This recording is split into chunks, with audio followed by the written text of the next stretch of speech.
نحمده ونصلي ونسلم على رسوله الكريم اما بعد فاعوذ بالله من الشیطان الرجیم بسم اللہ الرحمن الرحیم۔ میرے معزز سامعین و ناظرین السلام علیکم ورحمۃ اللہ وبرکاتہ۔ سورہ بقرہ کی تفسیر آپ سماعت فرما رہے ہیں۔ گزشتہ نشست میں آپ نے سماعت فرمایا کہ اہل یہود کا بیان چل رہا ہے۔ اللہ تعالیٰ اہل یہود کے ایک ایک حالات نبی پاک صلی اللہ تعالی علیہ وسلم کے سامنے بیان فرما رہا ہے، اور تمام صحابہ کرام کے سامنے بھی ان کی ساری باتیں بیان کی جا رہی ہیں کہ اہل یہود جو باتیں کرتے تھے کہ یہ قرآن کو ہم اس لیے نہیں مانتے کہ جبریل امین لے کر آئے ہیں، تو اللہ نے فرمایا یہ جبریل کا تو بہانہ کر رہے ہیں، اصل میں ان کی فطرت میں سرکشی ہے۔ یہ ہمیشہ سے ایسا ہی کرتے ہیں کہ بار بار اپنے آپ کو دھوکہ دیتے ہیں، اور ان کے دل کے اندر نفاق ہے، کفر ہے، اور یہ اس کی وجہ سے یہ الزام لگاتے ہیں کہ قرآن پاک جبریل امین لے کر آئے، اور یہ ان کا الزام لگانا ان کے کفر کے سبب ہے، اصل میں وجہ کچھ اور ہے۔ اللہ فرماتا ہے یہ لوگ وعدوں کی پابندی نہیں کرتے تھے، وعدہ کر کے توڑ دیتے تھے، پھر کہتے تھے کہ جبریل امین قرآن لاتے ہیں، اگر میکائیل علیہ السلام قرآن لے کر آتے تو ہم اس کو مان لیتے۔ اللہ تعالیٰ نے پھر ارشاد فرمایا کہ یہ لوگ ایسے سرکش ہو گئے کہ یہ لوگ ان کی فطرت میں، ان کے دلوں کے اندر جو محبت تھی بچھڑے کی اور بغاوت کی، اللہ اور اس کے نبی موسیٰ علیہ السلام سے اور دیگر نبیوں سے یہ لوگ بغاوت رکھتے تھے۔ ان میں اکثریت نافرمانوں کی تھی، اہل یہود میں اکثریت نافرمانوں کی تھی، بہت تھوڑے لوگ تھے جو موسیٰ علیہ السلام کو صحیح معنوں میں آپ پر ایمان لاتے تھے۔ اللہ فرما رہا ہے یہ قرآن کو کیا مانتے، یہ تو مانتے ہیں جادو کو۔ یہ کس کے پیروکار ہیں؟ جادو کے، اور یہ پیروکار ہیں شیاطین کے، جنات شیاطین کے یہ پیروکار ہیں، اور یہ کہتے ہیں کہ ہم اس قرآن کو نہیں مانتے۔ اگر یہ قرآن شیاطین لے کر آتے، جنات لے کر آتے تو یہ مان لیتے۔ ان لوگوں نے جادو سیکھے، جادو سیکھ کر پھر جادو پر عمل کیا۔ یہ لوگ اتنے نادان ہو گئے، یہ لوگ اتنے نافرمان ہو گئے کہ یہ لوگ بجائے تورات شریف کے پر عمل کرنے کے یہ شیاطینوں کے پیچھے لگ گئے اور جادو سیکھنے میں لگ گئے۔ اب ان کا اور ایک اور عیب بیان کیا جا رہا ہے کہ یہ لوگ جادو سیکھنا چاہتے تھے، جادو سیکھ کر سلطنت حکومت کرنا چاہتے تھے۔ اہل یہود کے اندر ایک سے ایک برائی موجود تھی، ان سب کی وجہ یہی تھی کہ وہ یہ لوگ دنیا کے کتے بن چکے تھے۔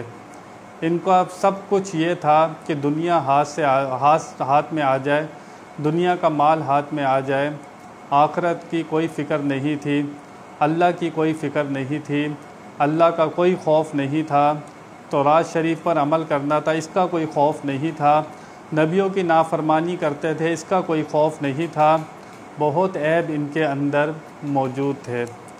چنانچہ اللہ تعالیٰ قرآن پاک میں ارشاد فرماتا ہے وَاتَّبَعُوا مَا تَتْلُو الشَّيَاطِينُ، اور پیروی کرتے ہیں وہ لوگ اہل یہود ما تتلو الشیاطین، جو شیطان پہ پڑھتے ہیں، جو شیطان جادو کے منتر پڑھتے ہیں، جو کچھ جادو وہ سکھاتے ہیں وہ لوگ اس کی پیروی کرتے ہیں۔ علی ملک سلیمان، سلیمان علیہ السلام کے دور حکومت میں اللہ فرماتا ہے وما کفر سلیمان، اللہ فرماتا ہے کہ سلیمان علیہ السلام نے کبھی کفر نہیں کیا اور انہوں نے کبھی جادو نہیں کیا۔ اللہ فرماتا ہے وَلَكِنَّ الشَّيَاطِينَ كَفَرُوا، لیکن شیاطین نے کفر کیا۔ سلیمان علیہ السلام نے وہ اللہ کے نبی ہیں، انہوں نے کبھی کفر نہیں کیا۔ کفر کس نے کیا؟ شیاطین نے کیا۔ یعلمون الناس السحر، اور لوگوں کو سکھاتے ہیں جادو۔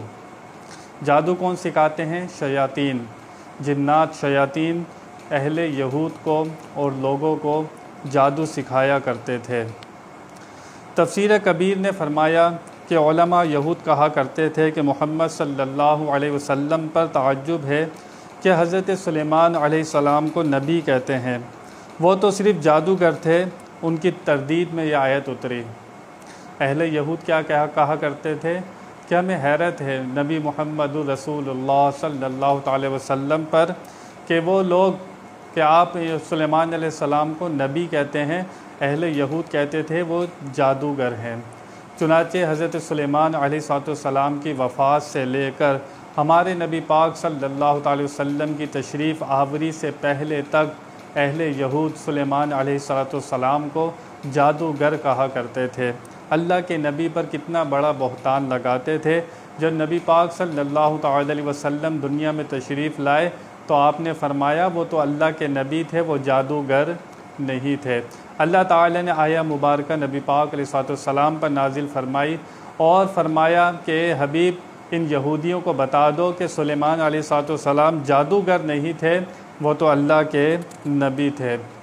لیکن جادوگر کون تھے؟ وَلَكِنَّ الشَّيَاطِينَ كَفَرُوا، جادوگر تھے جنات، شیاطین، جو جادو کیا کرتے تھے سلیمان علیہ السلام کے دور حکومت میں، اور سلیمان علیہ السلام پر بہتان لگایا کرتے تھے کہ یہ آپ کی حکومت جادو کے بل پر چل رہی ہے اور آپ نے یہ حکومت جادو سے حاصل کی ہے۔ چنانچہ حضور اکرم صلی اللہ تعالی علیہ وسلم کی تشریف آوری سے پہلے جب نبی پاک صلی اللہ علیہ وسلم دنیا میں تشریف نہیں لائے تھے، اس سے پہلے جنات، شیاطین آسمانوں پر جایا کرتے تھے، لیکن جب حضور اکرم صلی اللہ تعالی وسلم تشریف لے آئے پھر شیطانوں کا آسمانوں پر جانا بند کر دیا گیا۔ اب آسمان کے دروازے، آسمان کے قریب یہ لوگ نہیں جا سکتے۔ جنات، شیاطین حضور سے پہلے آسمانوں پر جایا کرتے تھے اور فرشتے جو آپس میں باتیں کر رہے ہوتے تھے یہ لوگ سن لیتے تھے، جنات، شیاطین، اور یہ واپس آ کر اپنے کاہنوں اور نجومیوں کو بتایا کرتے تھے کہ اب یہ ایسا ہونے والا ہے۔ کچھ باتیں وہ صحیح بتاتے تھے، کچھ باتیں اس کے اندر اپنی ملا کر بتا دیتے تھے۔ چنانچہ کاہن، نجومی لوگوں کو یہ خبر دیا کرتے تھے اب ایسا ہونے والا ہے۔ سلیمان علیہ السلام کے دور حکومت میں سلیمان علیہ السلام کی ہر چیز پر حکومت تھی، چنانچہ آپ نے جنات سے بہت کام لیا۔ جنات نے آپ کے دور میں عمارتیں بنائی، کنویں کھدوائے، چشمے بنوائے آپ سے، اور دیگر کام جنات سے لیے گئے۔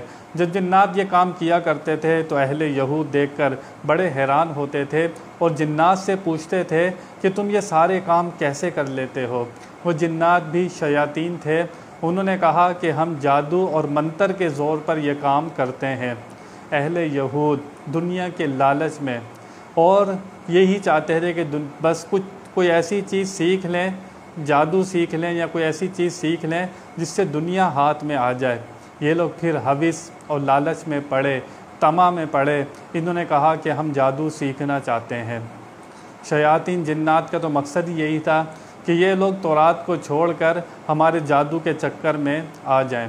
اہل یہود کی کمبختی دیکھیں، یہ جو اعتراض کرتے ہیں کہ ہم جبریل کو نہیں مانتے، ہم حضور پر ایمان نہیں لاتے، ان کی حرکتیں دیکھیں۔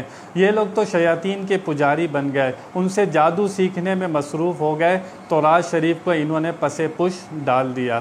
چنانچہ ان لوگوں نے پھر جادو سیکھنا جنات سے شروع کر دیا۔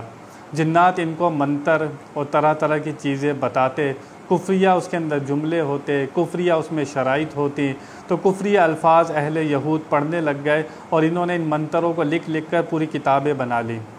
جب سلیمان علیہ السلام کو پتہ چلا کہ اہل یہود منتر پڑھنے لگ گئے ہیں اور جادوگر کے جادو کے الفاظ سیکھنے لگ گئے ہیں اور الفاظ سیکھ کر لکھنا شروع کر دیے ہیں، تو سلیمان علیہ السلام نے عاصم بن برقیہ کو حکم دیا کہ ان جنات، شیاطین کو انسانوں سے دور رکھا جائے، ان کو الگ الگ کیا جائے۔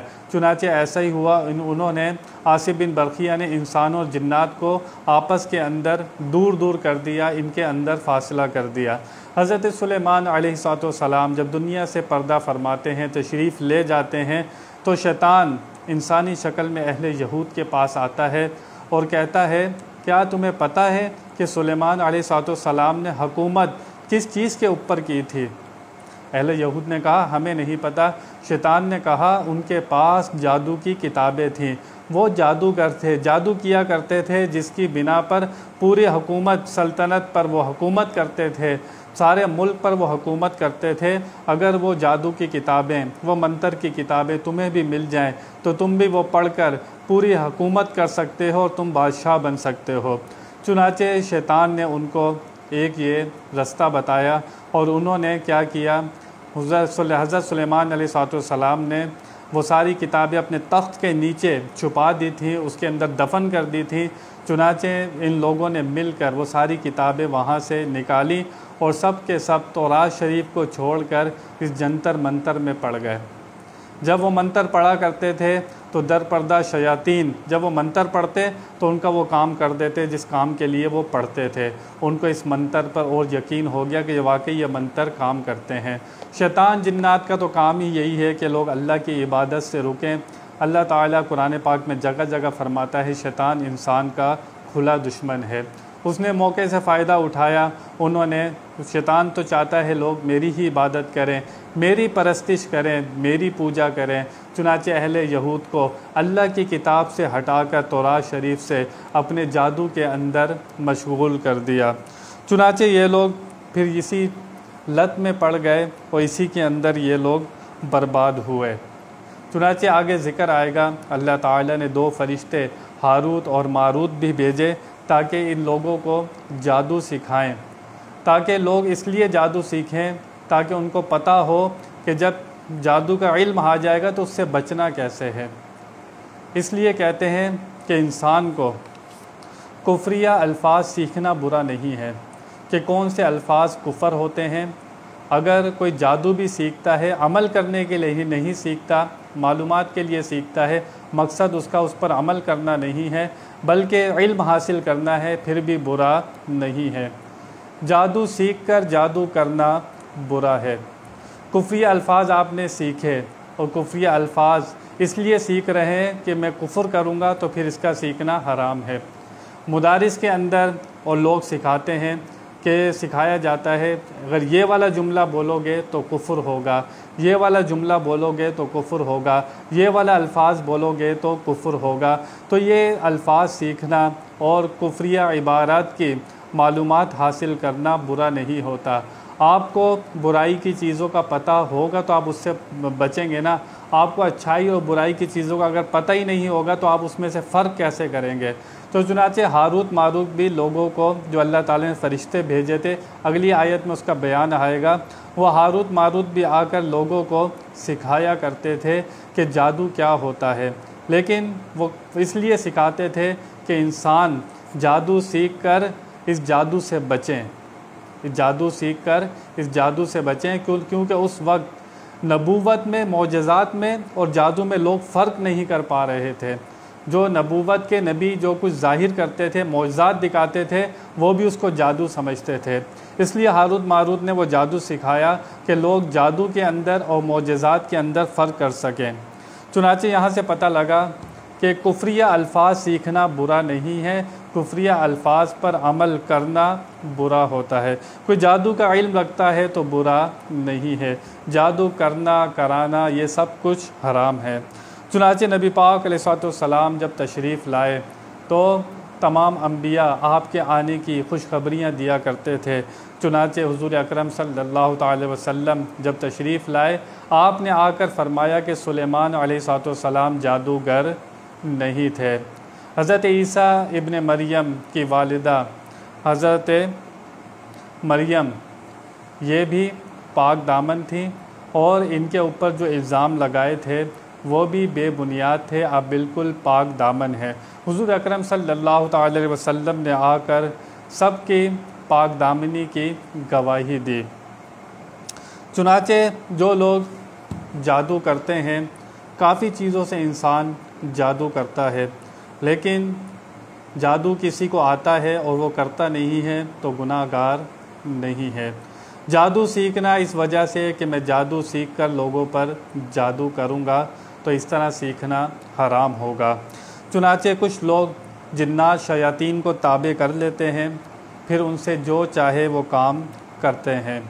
جنات شیاطین کو قید کر لیا جاتا ہے، پھر ان سے کام کروائے جاتے ہیں۔ اور کچھ لوگ ہمزاد کو قابو کر لیتے ہیں۔ انسان جب پیدا ہوتا ہے تو اس کے ساتھ ایک ہمزاد بھی پیدا ہوتا ہے اور لوگ اس کو قابو کر لیتے ہیں، ہمزاد کو، پھر اس سے طرح طرح کے کام کرواتے ہیں۔ یہ سب کچھ کرانا سب کچھ یہ حرام ہے، اور یہ اکثر ہندو لوگ یہ کام کرتے ہیں ہمزاد سے۔ مسلمانوں کے اندر بھی پھر وہ شخص مسلمان نہیں رہتا جو اس وجہ سے جادو کرتا ہے، لوگوں کے اندر فتنہ فساد ڈلواتا ہے، اور جادوگر کی بخشش نہیں ہوتی جب تک وہ سچی توبہ نہ کرے۔ تو کچھ لوگ جنات شیاطین کو قابو کر کے لوگوں کے کام کرواتے ہیں اور خوب پیسہ کماتے ہیں، یہ سب چیزیں حرام ہیں۔ کچھ لوگ ہمزاد سے کام لیتے ہیں، اور کچھ لوگ انسانی خیالات کے حواس خراب کر دیتے ہیں۔ چنانچہ موسیٰ علیہ السلام کے سامنے جب جادوگر آئے، کیونکہ موسیٰ علیہ السلام کا مقابلہ ہوا تھا جادوگروں سے، جادو برحق ہے۔ ہمارے نبی پاک صلی اللہ تعالی علیہ وسلم پر بھی جادو ہو گیا تھا، بشری تقاضے کے تحت۔ انسان بشر ہے، اس بشری تقاضے کے تحت آپ پر بھی جادو ہو گیا تھا، اور دو صورتیں، سورہ فلق اور سورہ ناس اللہ تعالیٰ نے نازل فرمائی جو اس جادو کی کاٹ کے لیے تھی۔ آپ نے یہ صورت پڑھتے گئے اور جادو آپ کے اوپر سے ہٹتا گیا۔ بشری تقاضے کے تحت یہ آپ پر جادو ہو گیا۔ اگر آپ پر جادو نہ ہوتا تو آج کوئی کہہ سکتا تھا کہ اللہ کے نبی پر جادو ہوا، ہمارے لیے اس کے اندر بہتری تھی، ہمیں اس کا توڑ بھی مل گیا کہ 2 صورتیں ہمیں مل گئیں، کہ کچھ لوگ جب جادو ہو جائے تو اسی صورت سے کاٹ کرتے ہیں، اس کے اوپر سے جادو کو ختم کر دیتے ہیں۔ اور ایک جادو ہوتا ہے کہ انسان کے خیالات کے سامنے، جب موسیٰ علیہ السلام کا مقابلہ ہوا جادوگروں سے، جب جادوگر مقابلے پر آئے تو انہوں نے رسیاں پھینکیں اور لوگوں کی آنکھوں پر جادو کر دیا، وہ رسیاں ان کو سانپ نظر آ رہی تھی۔ موسیٰ علیہ السلام نے اپنے عصا زمین پر پھینکا تو وہ بڑا اژدہا بن گیا۔ جادوگر فوراً سمجھ گئے کہ ہم نے جو کیا ہے وہ جادو ہے، جو موسیٰ علیہ السلام کر رہے ہیں وہ جادو نہیں ہے، کیونکہ ان کو جادو پتہ تھا۔ وہ جو جادوگر سامنے آئے تھے ان کو پتہ تھا جادو کیا ہوتا ہے، ان کو پتہ تھا ہم نے رسیاں پھینکی ہیں، لوگوں کی آنکھوں پر جادو کر دیا ہے، ان کو یہ رسیاں سانپ نظر آ رہی ہیں، لیکن جو موسیٰ علیہ السلام کر رہے ہیں یہ جادو نہیں ہے۔ کوئی اپنا عصا پھینکتا ہے، وہ اتنا بڑا اژدہا بن گیا اور ساری رسیوں کو، سارے سانپ جو نظر آ رہے تھے وہ سب کو کھا گیا۔ وہ جادوگر جو تھے وہ سجدے میں گر گئے اور کہنے لگے ہمیں ایمان لائے موسیٰ اور ہارون کے رب پر۔ انہوں نے کیا کہا؟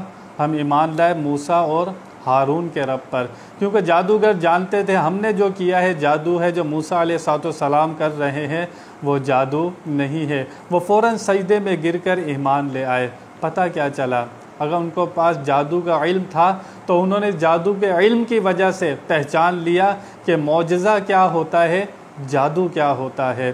اس لیے ہاروت ماروت بھی دنیا میں تشریف لائے تھے اور لوگوں کو جادو سکھاتے تھے کہ جادو سیکھ لو، تمہیں پتہ لگ جائے کہ نبوت میں اور معجزے میں اور جادو میں کیا فرق ہوتا ہے، یہ سب چیزیں الگ الگ ہیں۔ اہل یہود نے سلیمان علیہ السلام کو معاذ اللہ جادوگر کہا، پھر وہ لوگ جادو سیکھنے لگ گئے۔ اس طرح وہ فرق نہیں کر سکے معجزہ کیا ہوتا ہے، جادو کیا ہوتا ہے۔ ایک جادو اس طرح بھی ہوتا ہے کہ لوگوں کی آنکھوں پر جادو کر دیا جاتا ہے، اور ایک ہوتا ہے ہپناٹائز کرنا۔ آپ کسی کو ہپناٹائز کر کے اسے دھوکہ دیتے ہیں، اس کے ساتھ فراڈ کرتے ہیں، یہ سب کچھ حرام ہے۔ طرح طرح سے لوگ، اور جو کوئی جادو کرتا ہے، جو سیکھتا ہے عمل کرنے کے لیے کہ میں لوگوں پر جادو کروں گا، تو یہ سب کچھ کرنا کروانا سب کچھ حرام ہے، اور جادو برحق ہے۔ یہ کسی بھی انسان پر ہو سکتا ہے، لیکن اللہ تعالیٰ جب چاہے گا تو جب ہی اثر کرے گا۔ اللہ تعالیٰ جس کو بچانا چاہے وہ آسمان سے بھی گر جائے، پوری دنیا اس کے خلاف ہو جائے، پوری دنیا اس شخص پر جادو کرے، اگر اللہ نہیں چاہتا تو اس شخص کو کچھ نہیں ہو سکتا۔ پوری دنیا کرونا سے چاہے مر جائے، جس شخص کو اللہ تعالیٰ رکھنا چاہے گا، کرونا جتنا مرضی پھیل جائے اس شخص کو کچھ نہیں ہوگا۔ مؤثر حقیقی اللہ تعالیٰ ہے۔ اللہ تعالیٰ جسے بچانا چاہے اسے کوئی نہیں مار سکتا۔ تو اس لیے اس سے زیادہ گھبرانا نہیں چاہیے کہ فلاں نے میرے اوپر جادو کر دیا، فلاں نے میرے اوپر جادو کر دیا۔ اگر اللہ تعالیٰ نہیں چاہے گا تو آپ پر کبھی جادو نہیں ہوگا۔ اللہ تعالیٰ نے قل اعوذ برب الفلق، قل اعوذ برب الناس روزانہ جو شخص صبح اور شام کو 3 مرتبہ یہ سورت پڑھ کے اپنے اوپر دم کر لیتا ہے، انشاءاللہ تعالیٰ اس سورت کی برکت سے اللہ تعالیٰ نے چاہا وہ جادو سے، ہر طرح کے وار سے محفوظ ہو جاتا ہے۔ لیکن جس کی اجل، جس کی موت اگر جادو سے لکھی ہے، جس کی موت کرونا سے لکھی ہے، جس کی موت جس بیماری سے لکھی ہے، جس کی موت جس وبا سے لکھی ہے، اسی بیماری میں اس کی موت آئے گی۔ یہ اس کا اٹل فیصلہ ہے، کیونکہ تقدیر کے سامنے سب بے بس ہوتے ہیں۔ اللہ تعالیٰ نے انسان کے لیے جو لکھ دیا ہے اس کی موت اسی سے ہوگی، وہ چاہے جتنی احتیاطی تدابیریں اپنا لے، لیکن احتیاطی تدابیر اپنانا غلط نہیں ہے۔ ایک صحابی ہے حضور اکرم صلی اللہ علیہ وسلم کے پاس، انہوں نے اپنا اونٹ کھڑا کیا اور کہا یہ اللہ کے حوالے۔ حضور اکرم صلی اللہ علیہ وسلم نے فرمایا قلھا، پہلے اس کی رسی باندھو اونٹ کی، پھر کہو یہ اللہ کے حوالے۔ اس سے پتہ چلا کہ گھر بار کو کھلا نہیں چھوڑنا چاہیے، گھر کے دروازے کو تالا لگا کر پھر کہے اللہ کے حوالے، موٹر سائیکل کو تالا لگا کر پھر کہے اللہ کے حوالے۔ ایسا نہیں ہے سب کچھ کھلا چھوڑ دے اور پھر کہے سب کچھ اللہ کے حوالے، ایسا نہیں ہے۔ دین نے ہمیں احتیاط بھی سکھائی ہے اور بتایا ہے کہ ایسا نہیں کرنا کہ سب کچھ کھلا چھوڑ کر کہنا ہے سب کچھ اللہ کے حوالے۔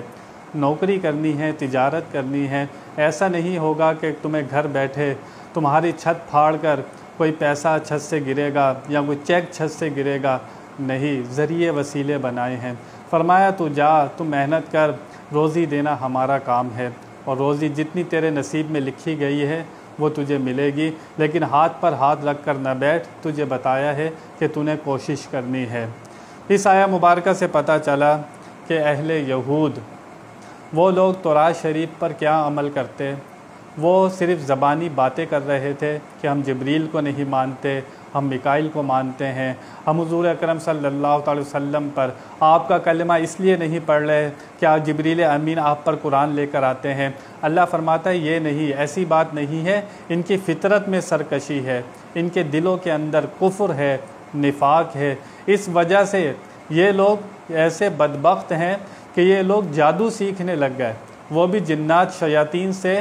اہل یہود اکثریت جادو سیکھنے میں مشغول ہو گئی اور تورات شریف کو پس پش ڈال دیا، اس کے سارے احکام کو چھوڑ دیا اور غلط راستے پر نکل پڑے۔ آگے بیان جاری ہے، آپ سنیں گے کہ انہوں نے آگے چل کر ہاروت ماروت بھی اللہ تعالیٰ نے 2 فرشتے زمین پر بھیجے۔ ابھی یہ جادو سیکھنے کا بیان جاری ہے، انشاءاللہ اگلی نشست میں اس پر بات کروں گا۔ بیان میں کوئی غلطی ہو اللہ کی بارگاہ میں توبہ کرتا ہوں۔ وآخر دعوانا ان الحمد للہ رب العالمین۔